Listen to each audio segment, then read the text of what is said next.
Os Ilotas, o segredo mais sombrio de Esparta. Até aqui, Esparta parece uma sociedade formada por guerreiros disciplinados, treinados desde a infância para defender sua cidade. Mas existe uma pergunta que quase ninguém faz. Se todos os cidadãos passavam a vida treinando para a guerra, quem plantava os alimentos? Quem criava os animais? Quem construía as casas? Quem produzia tudo o que mantinha Esparta funcionando? A resposta revela o lado mais sombrio dessa civilização: os Ilotas. Sem eles, Esparta jamais teria existido. Os Ilotas eram os antigos habitantes da Messênia e de outras regiões conquistadas pelos espartanos durante as guerras messênicas, travadas entre os séculos 8 e 7 a.C. Em vez de vender essas pessoas como escravos, Esparta adotou um sistema diferente. Eles foram transformados em servos vinculados à terra. Não pertenciam a um senhor específico, mas ao próprio Estado espartano. E eram obrigados a trabalhar para sustentar a elite guerreira. Todos os anos entregavam boa parte da colheita aos cidadãos espartanos. O que sobrava mal era suficiente para alimentar suas famílias. Enquanto os espartanos treinavam diariamente para a guerra, os ilotas cultivavam trigo, cevada, uvas, azeitonas e criavam animais. Toda a riqueza de Esparta dependia do trabalho dessas pessoas. Mas havia um enorme problema. Os ilotas eram muito mais numerosos do que os cidadãos espartanos. Alguns historiadores estimam que existiam entre 7 e 10 ilotas para cada cidadão de Esparta. Imagine um país onde uma pequena minoria armada governa uma imensa maioria obrigada a trabalhar à força. O medo de uma rebelião era constante.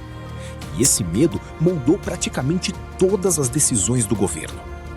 Ao contrário do que muitos imaginam, grande parte do exército espartano não permanecia próximo às fronteiras por receio de invasões estrangeiras. Muitas vezes ele permanecia perto de casa. Não para enfrentar inimigos externos, mas para impedir que os ilotas se revoltassem. E motivos para a revolta não faltavam. Os ilotas sofriam humilhações públicas, punições severas e uma vigilância constante. Autores antigos relatam que eles eram obrigados a usar roupas específicas para reforçar sua posição social inferior. Também eram submetidos a castigos exemplares para desencorajar qualquer tentativa de rebelião. Mas a medida mais assustadora adotada por Esparta tinha um nome: Cripteia. Até hoje, os historiadores discutem exatamente como ela funcionava. As principais informações vêm de autores antigos, como Plutarco, que escreveu muitos séculos depois do auge de Esparta. Por isso, alguns detalhes continuam sendo debatidos.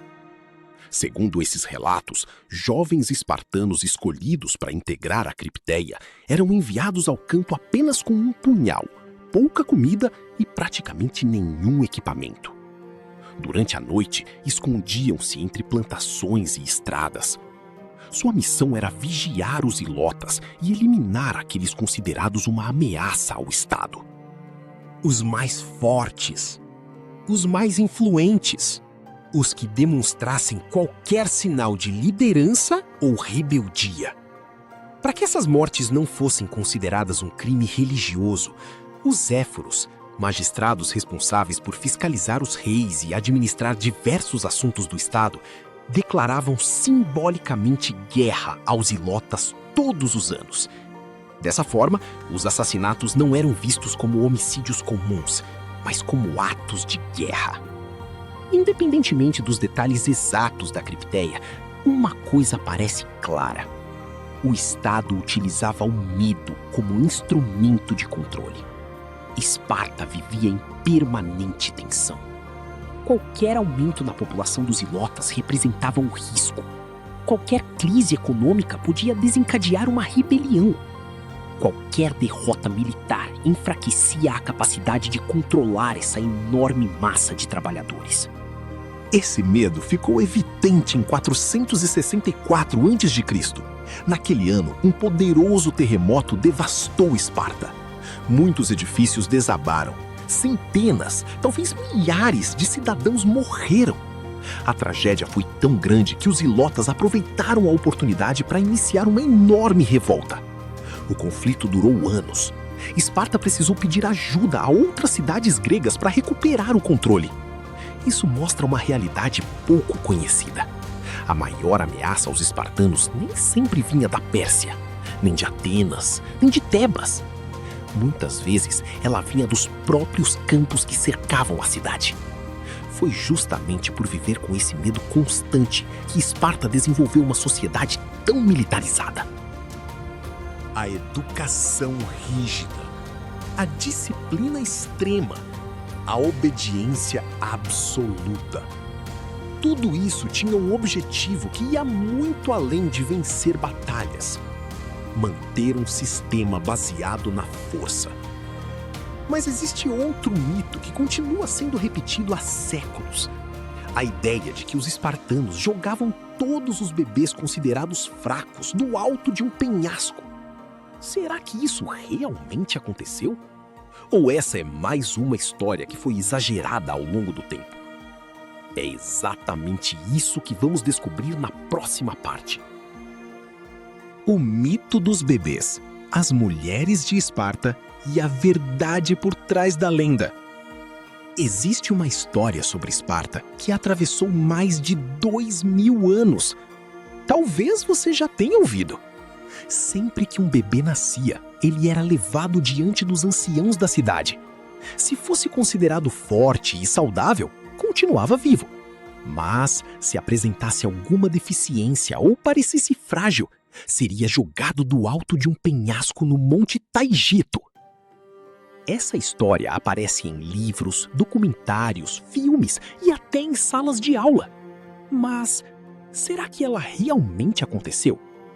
A principal fonte dessa narrativa é Plutarco. O problema é que Plutarco nasceu por volta do ano 46 d.C., ou seja, quase 700 anos depois do auge de Esparta. Ele nunca viu a Esparta clássica.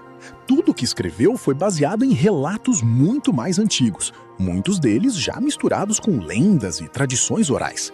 Segundo Plutarco, os recém-nascidos eram levados a um conselho de anciãos.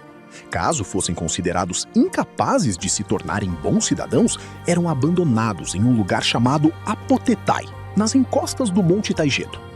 Durante séculos, esse relato foi tratado como verdade absoluta. Mas a arqueologia moderna começou a levantar dúvidas. Nas últimas décadas, pesquisadores realizaram escavações em cavernas e fendas da região do Taigeto. Esperava-se encontrar centenas de esqueletos de recém-nascidos. Foi exatamente o contrário. A maior parte dos restos mortais encontrados pertenceu a adultos e jovens. Muitos apresentavam sinais compatíveis com execuções ou mortes violentas. Até hoje, não existe uma evidência arqueológica conclusiva que comprove que aquele local era utilizado para lançar bebês. Isso significa que Esparta era uma sociedade acolhedora com crianças doentes? De forma alguma. A mortalidade infantil era extremamente alta em toda a Grécia Antiga. Recém-nascidos considerados incapazes de sobreviver podiam ser abandonados em diferentes cidades gregas, não apenas em Esparta.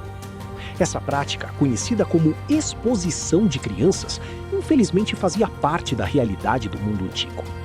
A diferença é que no caso de Esparta, a tradição transformou esse costume em uma imagem muito mais dramática do que as evidências conseguem confirmar. Mas existe outro mito tão famoso quanto esse. A ideia de que Esparta era o lugar onde as mulheres eram completamente livres. Comparadas às mulheres de Atenas, elas realmente possuíam privilégios incomuns.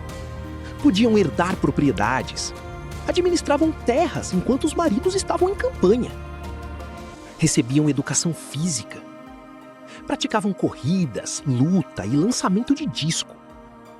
Também circulavam pela cidade com muito mais liberdade do que a maioria das mulheres gregas. Isso fez muitos autores modernos afirmarem que Esparta era uma espécie de paraíso feminino da antiguidade. Mas a realidade era muito diferente. O Estado não oferecia essas liberdades por acreditar na igualdade entre homens e mulheres. Tudo fazia parte de um enorme projeto militar. Os espartanos acreditavam que mulheres fortes gerariam filhos fortes. A saúde feminina era considerada um investimento para produzir futuros soldados. A própria educação física tinha esse objetivo: fortalecer o corpo para aumentar as chances de uma gravidez saudável. Plutarco chegou a registrar uma frase atribuída às mulheres espartanas que ficou famosa ao longo da história: volte com o seu escudo ou sobre ele. Se verdadeira ou não, essa frase resume perfeitamente a mentalidade da época. A honra da família vinha antes da vida. O dever para com o Estado estava acima dos sentimentos individuais. Quando um guerreiro morria em combate, recebia honras especiais.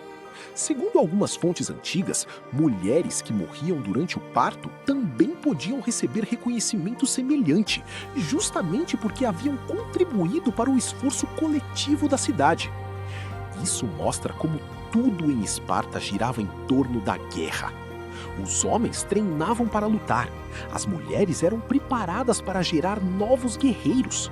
Até mesmo o casamento seguia regras curiosas. Alguns relatos afirmam que os noivos passavam por um ritual simbólico em que a noiva tinha os cabelos cortados e vestia roupas masculinas antes da primeira noite juntos. Os historiadores ainda discutem o significado exato desse costume, mas ele mostra como a sociedade espartana era marcada por tradições muito diferentes das que conhecemos hoje. No entanto, enquanto Esparta permanecia presa às suas antigas tradições, outras cidades gregas estavam mudando rapidamente. Atenas ampliava seu poder naval. Tebas revolucionava as estratégias militares. A Macedônia começava a surgir como uma nova potência. Esparta, porém, continuava acreditando que o mesmo modelo que havia funcionado durante séculos seria suficiente para sempre. E foi exatamente essa falta de adaptação que preparou o cenário para uma das derrotas mais humilhantes da história grega. Na próxima parte, vamos descobrir como um único general tebano destruiu o mito da invencibilidade espartana e mudou para sempre o equilíbrio de poder na Grécia.